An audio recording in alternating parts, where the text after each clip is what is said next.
everybody, Mike Johnson from PWInsiderTV here with the founder of Total Nonstop Action Wrestling, Impact Wrestling, Jeff Jarrett.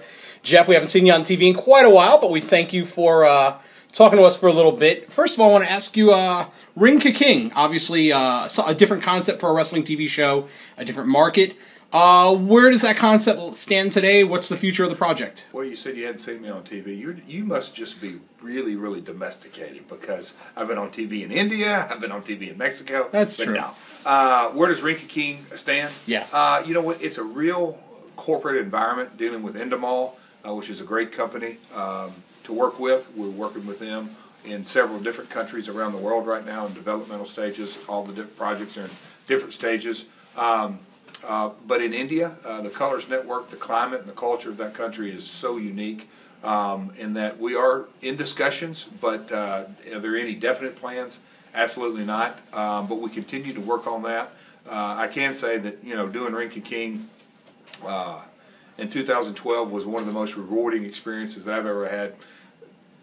Not just personally, but professionally, just how it all came together. An amazing group of talent, amazing production that Endemol and jointly with TNA that we produced, and 6 or 8 or 10 native Indians cut down from I'll call it a casting call or a talent scout process of over 150 guys, and we got it down to 8 to 10, and it was really, really a unique experience just to see how those guys literally came blossomed right before our very eyes. And then, of course, with the production, and it was seen on YouTube, and just the amount of excitement, and as well as forgive me for using an old school term, the heat that was generated in that building in Pune, India, is a lot of fun. Now, the you know, we talk about you're an old school wrestling guy. Obviously, grew up in the wrestling business. So, you know, what are your first memories of wrestling? Because obviously, it's in your bloodline. With your dad being a wrestler and a promoter. So, like, what are your earliest memories of the business itself? Do you have, like, a specific, like, visual? Of the business, not really me being in it, but as a fan? Yeah, just as it being in your body, in your family. I obviously grew up in Nashville, Tennessee, and they used to have the matches out there every Saturday night. One of the first experiences that I can remember, my dad and Tojo Yamamoto was his partner, were facing a team called the Blonde Bombers, and that was somewhat of a current fan may know, but I know you would know, Larry Latham, Moondog Spot, who came on to be Moondog Spock, and much more famous guy. Do you know Wayne Ferris? Honky Tonk Man. Obviously the Honky Tonk Man, and then Sergeant Danny Davis, who is now the Nightmare Danny Davis. Nightmare Danny Davis, but more recently he's the guy who runs OVW, and he's, you know, trained a lot of great guys. Well, those guys, this is probably the most vivid early experience is that Danny Davis used to carry a riding crop, and he beat the hell out of an old man, and I was like 10 feet from it. So it was forever etched in my memory how violent it really was. But the fans going crazy in that old building in Nashville, it was so many memories. That was my first experience of not my first, but the most vivid memory that I have. And then we went on to have over 100 shows in that same building with TNA in the Asylum. Right. Now, with you know, growing up in Memphis, you know, for me, when I first started watching Memphis, the thing that really made it special was the WMC studio show. Do you think a concept like that could work today, where a promotion could run a little studio like that, and out of that little show, draw? Well, that was from late 60s, early 70s that went through mid-90s, essentially. A studio show. Well, I'm talking like 2013. Could it work now? And what I'm saying is that, do I think it could? Absolutely. Because what is TNA doing right now? It's a studio show in Orlando, the Impact Zone, and that studio in the 70s, 80s, WMC held about 200, 250 people. The Impact Zone holds 1,500 people. So you feel it's still the same concept? It without a doubt is, because the stage is truly what I just said it was. It's the stage. It's an intimate feeling, but you know, just with when you really talk about WMC, that was done in a local television station, and the world is so much bigger. Just the technology you're using right here, you'll put it online, and people in China will be able to see it in an hour. Right. The technology. So can you ever go back to strictly a studio wrestling show like WMC. Probably not, but Universal Studios in Orlando broadcast today in 14 languages, over 100 countries worldwide. So yes, I do think it could work. Well, let's talk a little bit about the changes to TNA. Obviously, they're going to leave the Impact Zone. The company's going to be on the road full time. You guys have also pulled back on pay-per-views with Lockdown on March 10th, and the next one's not going to be for a while. And then obviously Bound for Glory will finish you out at the end of the year. How do you feel, being that you've been literally the father of the company? You started the company with your dad, and in the beginning, how do you feel about all the changes and taking the next step for the company? Well, when you look back and just over our history, it's always been crawl, walk, run, and this is just another evolution of total nonstop action wrestling. It truly is another step that we're taking in that.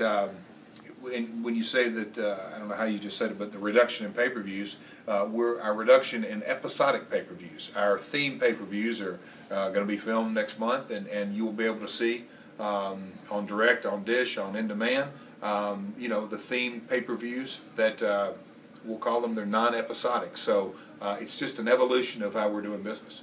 Do you think the overall product's going to improve, and it'll be easier for the fans to follow the episodic shows now? I mean, if I thought it wasn't going to improve, I certainly wouldn't going to be endorsing it. But no, it in theory, in that and it's funny how, and we were talking earlier today down at the convention, Mike, that just how there's a cycle of all forms of entertainment, and that when the pay-per-view business really exploded in the mid '80s, there was Starrcade and WrestleMania, and then as time went on and Superclash 3, which you alluded to, or Superclash. Superclash 3. Yeah, okay. December 13th, 1988, not that I remember it. Oh my gosh, boy, you... UIC Pavilion. But anyway, the pay-per-view business, to answer your question in short, is absolutely because, there's going to be 4 enormous storyline arcs as opposed to 12. Right. Let's jump back, since we brought up Superclash. Obviously, you worked Eric Embry for the World Class Light Heavyweight Championship. That was your pay-per-view debut, and obviously you've had a million pay-per-view appearances since then. As a younger wrestler, what's the pressure like for you at that point in your life when you're already a second-generation guy? You've worked Memphis and that whole circuit. You've worked TV that appeared nationally, at least in some markets. I mean, I was getting Memphis and cable in the mid-'80s. What's that pressure like for you when you take the step from a live event to a pay-per-view the first time? Timing's an issue, just as far as the structure. But, gosh, I can remember it literally like it was yesterday, getting to the building and getting into Chicago the night before and knowing that, wow, this is to the next level. And I was really excited. And, Eric Embry at the time, obviously, he's older than me, been around much longer. But in essence, it was sort of a new thing for just about everybody. Lawler and Kerry Von Erich were the main events. On that card, I believe. You can probably correct me. Yep, that was it. Freebirds. Michael Hayes' team with Steve Cox that night. Okay. Against the Samoans. Not that you would know. Not that I'm a nerd, yeah. But no, I mean, you got to think back. That was 1988, and so, the pay-per-view business was really born around, 83, 84? Yeah, well, that was closed circuit, and then 87 was really what pay-per-view kicked off. So, it was in its early stages, and when I look back and just see the body of work that was done in the late 80s, it was a good time. Right. Now, for yourself, obviously, the last year or so, you've been focusing on your backstage duties for TNA. That is quite a story when you think about the story arc of TNA, the company, because literally just a couple of months after you guys initially launched, you could have been dead. So looking back now when you're over 11 years into the company, what are your thoughts on just the growth, and then how close do you think you guys really were to it all falling apart? Like, was there ever a moment where you thought, that's it, we're done, we're dead, I've wasted all my time and money and effort? And I've answered this question, countless times. And it's funny, I answer the question a lot around Slammiversary time, because it's celebrating another year of growth, and that I truly believe we were the little engine that could, and we had the never say die attitude, and the good Lord blessed us, and we always when one door shut, another door opened, and we kept on, and that's sort of the mantra of what we're all about, and it's just the evolution of the company continues to grow. And I've always said it. Have we always done everything right? Absolutely not. But every time we've got knocked down, we get up. Now, you obviously spend a lot of time behind the scenes these days. If you don't mind, talk a little bit about what some of your duties are for the company. Obviously, you're involved in developing new potential programming. A little bit of everything, but new programming, you know, you've already mentioned Rinka King and potentially other Rinka Kings, quote unquote, around the world. And then, you know, different shoulder programming, just new programming in the developmental stages in several different aspects. And then, you know, live events, behind the scenes on live events, and a number of different facets. All right. Obviously, the one question everybody's going to ask is lockdown coming up, and obviously a new era for TNA with the weekly live show on Thursdays. When are we going to see Jeff Jarrett back in the ring? Is there any update on that? There is absolutely zero update on that. I will be sitting with the Queen, with our kids around the TV on Sunday, and looking forward to watching the fireworks explode from San Antonio. All right. Well, there you. All right, you done? Cool. That's all right. it. Thank you, Jeff.